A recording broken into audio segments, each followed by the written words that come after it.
नमस्कार साथियों, एनजी के भी यूट्यूब क्लासेस के इस प्लेटफॉर्म में आपका स्वागत है। शुरू करते हैं आज की सामाजिक विज्ञान की शिक्षण वीडियो की ये क्लास।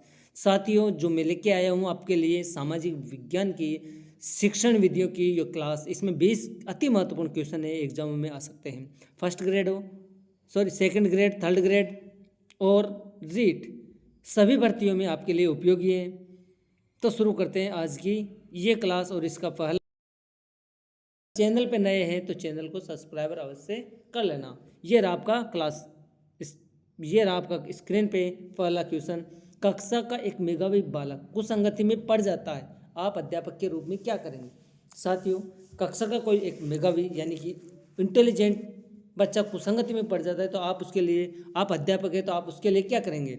उसे डांटेंगे, उसकी अपेक्षा करेंगे, उसे माता पिता से मिलेंगे तथा उसे प्रेम पूर्वक समझाएंगे। तो आंसर क्या होगा साथियों? क्या होगा आंसर? आंसर होगा उसे डांटेंगे भी नहीं, उसको उपेक्षा भी नहीं, उसकी आलोचना नहीं करेंगे, उसके माता पिता से मिलने से पहले हम उसे प्रेम पूर्वक समझाएंगे। आपका आंसर होगा, आंसर क्या होगा? आंसर होगा उसे प्रेम पूर्वक समझाएंगे। नेक्स्ट क्वेश्चन, ये रहा अगला क्वेश्चन आपकी स्क्रीन पर। विषय की व्यवहारिक जानकारी हेतु अध्यापक को, एक अध्यापक है और अपने विषय की व्यवहारिक जानकारी के लिए उसे क्या करना चाहिए? परिश्रम करना चाहिए, अध्ययनशील होना चाहिए,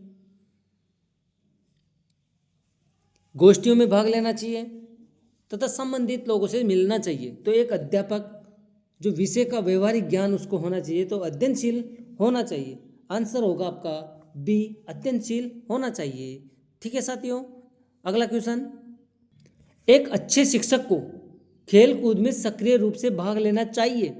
यानी कि अगर आप अच्छे शिक्षक हैं तो खेल कूद में सक्रिय रूप से भाग लेना चाहिए, क्योंकि इसमें उसे छात्र के निकट जाने का अवसर मिलता है।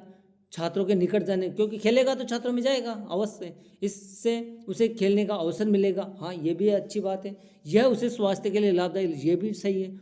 इससे उसे मनोरंजन का अवसर मिलेगा। तो आपका आंसर, राइट आंसर होगा साथियों। शिक्षण विधियाँ हैं ये, इसमें सभी आंसर अच्छे लगते हैं, लेकिन सबसे सटीक आंसर है ए। इसमें उसे छात्रों के निकट जाने का अवसर मिलेगा, उनसे उनके विचारों को आदान प्रदान होगा और उनकी समस्याओं का उनको अच्छी तरह से समझने का अवसर मिलेगा। तो आपका आंसर क्या होगा? आपका आंसर होगा ए, इसमें उसे छात्रों के निकट जाने का अवसर मिलेगा। नेक्स्ट प्रश्न, प्राथमिक स्तर पर शिक्षा का माध्यम मातृभाषा होना चाहिए, क्योंकि प्राथमिक स्तर पर शिक्षा का माध्यम मातृभाषा होना चाहिए। क्यों? क्योंकि इससे देश प्रेम की भावना का विकसित होती है, इससे बच्चों को पाठ्य वस्तु समझने में सुविधा होती है, इससे मातृभाषा के विकास में सहायता मिलती है तथा इससे अध्यापन कार्य सरल हो जाता है। आंसर क्या होगा साथियों?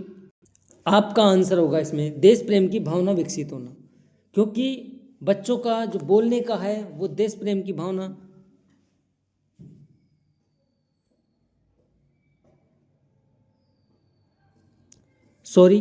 इसमें आपका आंसर होगा, इससे बच्चों का पाठ्य वस्तु समझने में सुविधा होगी, क्योंकि मातृभाषा में बच्चे पढ़ेंगे तो उसको पढ़ने में सुविधा होगी। ठीक है, तो आपका आंसर होगा बी। ठीक है, ए नहीं होगा, बी आपका आंसर होगा।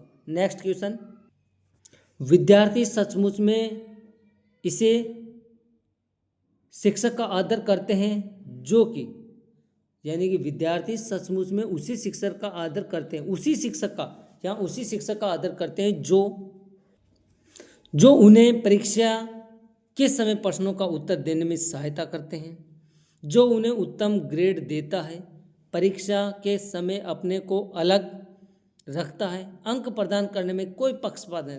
साथियों, एक शिक्षक विद्यार्थी के प्रति पक्षपातपूर्व व्यवहार करता है, उससे छात्र आदर करते हैं। तो आपका आंसर होगा, अंक प्रदान करने में कोई पक्षपातपूर्वक व्यवहार नहीं करेगा, परीक्षा के प्रश्नों को उत्तर बताएगा, ये भी नहीं है, उत्तम ग्रेड वाला भी नहीं है, परीक्षा के समय अलग रखना ये भी नहीं है। तो आपका आंसर होगा डी, अंक प्रदान करने में कोई पक्षपात, निष्पक्ष जांच करता है। नेक्स्ट,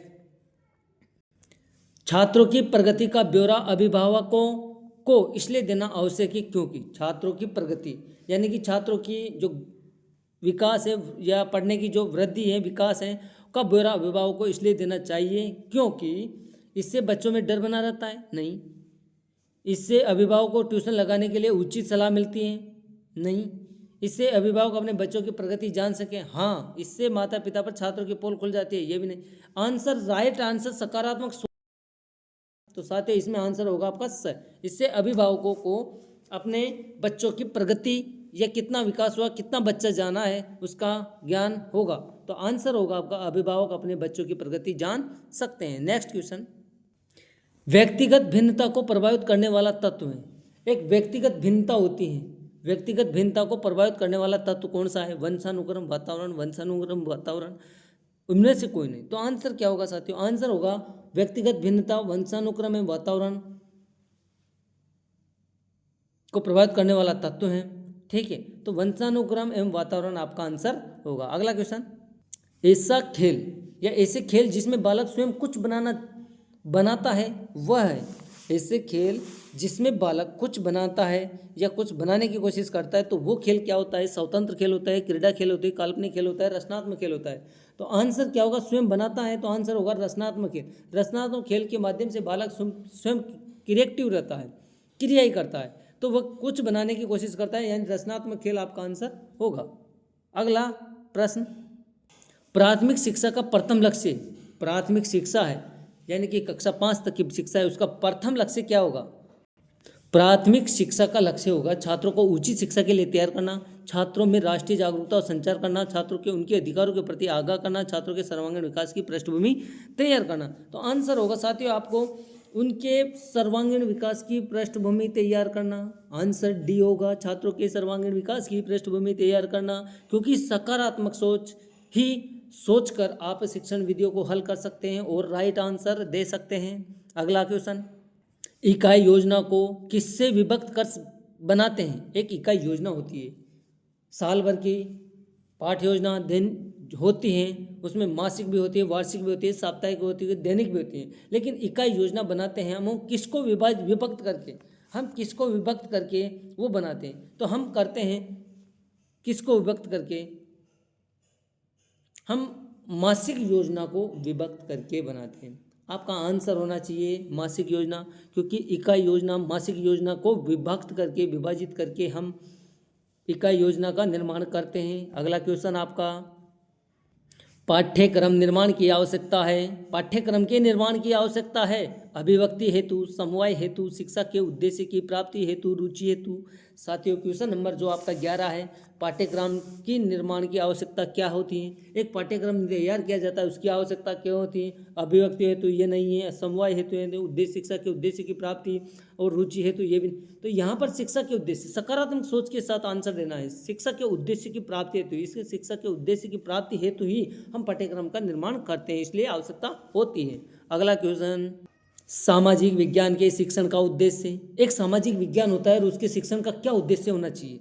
आप सकारात्मक सोच रखिए। अनुशासनात्मक उद्देश्य, सांस्कृतिक उद्देश्य, सामाजिक उद्देश्य, उपयुक्त सभी। तो अनुशासनात्मक उद्देश्य भी होता है, सांस्कृतिक उद्देश्य भी होता है, सामाजिक उद्देश्य भी होता है, उपयुक्त सभी। सामाजिक विज्ञान एक संपूर्ण समाज का विज्ञान मान सकते हैं। उसमें इतिहास भी आती है, भूगोल भी आती है, उसमें नागरिक शास्त्र, दर्शन शास्त्र, समाज शास्त्र सभी आते हैं। तो अनुशासनात्मक, सांस्कृतिक, सामाजिक एवं उपरोक्त सभी। साथियों आपका आंसर मिल गया, उपरोक्त सभी। नेक्स्ट प्रश्न, सामाजिक विज्ञान शिक्षण की सफलता के मापदंड हैं। सामाजिक विज्ञान शिक्षण की सफलता के मापदंड, क्या क्या मापदंड होने चाहिए सामाजिक विज्ञान के शिक्षण की जो सफलता का? बालकों के दैनिक जीवन में संबंधित, बालकों के दैनिक जीवन से संबंधित वर्तमान समस्या का समाधान, वृहद उद्देश्यों की पूर्ति में सहायक, उपयुक्त सभी। तो आंसर क्या होगा साथियों? आपका आंसर होगा उपयुक्त सभी। आंसर क्या होगा साथियों? आंसर होगा उपयुक्त सभी, क्योंकि सामाजिक विज्ञान की सफलता के मापदंड में बालकों के दैनिक जीवन से संबंधित वर्तमान समस्या का समाधान भी वृहद उद्देश्यों की पूर्ति में भी सहायक होता है। अगला क्वेश्चन, सामाजिक विज्ञान शिक्षण में मांसपेशियां, गतिवाही कौशल व अंगिक गतिविधियों या गतियों की आवश्यकता संबंध है। आवश्यकता से संबंधित भावनात्मक, क्रियात्मक, ज्ञानात्मक पक्ष व उपयुक्त सभी कौन सा होना चाहिए साथी? सामाजिक विज्ञान शिक्षण में मांसपेशियां, गतिवाही कौशल व आंगिक गतियों की आवश्यकता, यानी कि सकारात्मक सोच के साथ कि एक व्यक्ति की मांसपेशियां, शरीर की क्रिया, गतिवाही, कौशल और अंग गतियों की आवश्यकता किससे संबंधित है?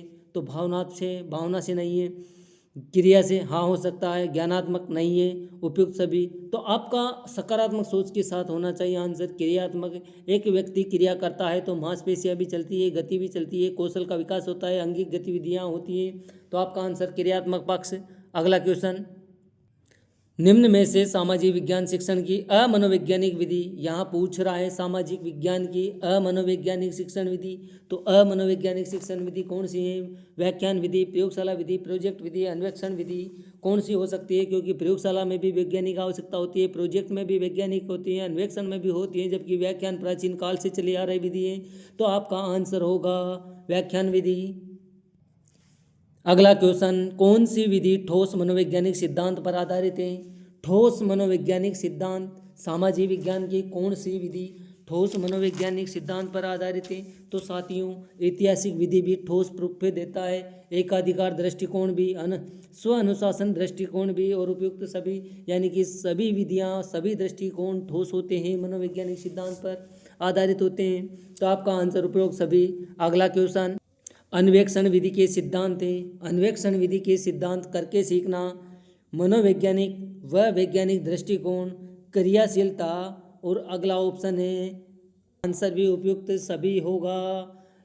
नेक्स्ट पर्सन, वैज्ञानिक विधि का अंतिम सोपान, तो अंतिम सोपान पूछ रहा है साथियों, वैज्ञानिक विधि का अंतिम सोपान क्या होगा?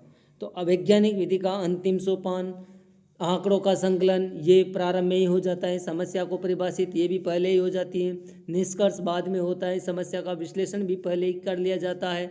तो आपका आंसर होगा समस्या का निष्कर्ष, यानी कि वैज्ञानिक विधि में अंतिम सोपान जो होता है वो निष्कर्ष होता है, सारांश होता है। आपने क्या सारांश निकाला, क्या निष्कर्ष निकला? तो आपका आंसर होगा सी, सकारात्मक सोच के साथ शिक्षण विधियों को पढ़ना साथियों।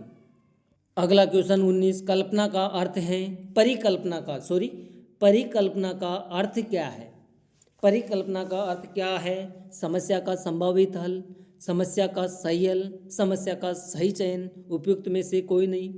तो साथियों, परिकल्पना का अर्थ होता है समस्या का संभावित हल। संभावित हल करना परिकल्पना तैयार की जाती है, ठीक है। तो आपका आंसर होगा ए। अगला क्वेश्चन जो आज का फाइनल क्वेश्चन है इस टेस्ट का, टोली शिक्षण में, एक टोली शिक्षण किसे कहते हैं साथियों? टोली शिक्षण होती है समूह शिक्षण, और समूह शिक्षण में क्या होता है? एक कक्षा को एक ही शिक्षक पढ़ाता है, अनुदेशन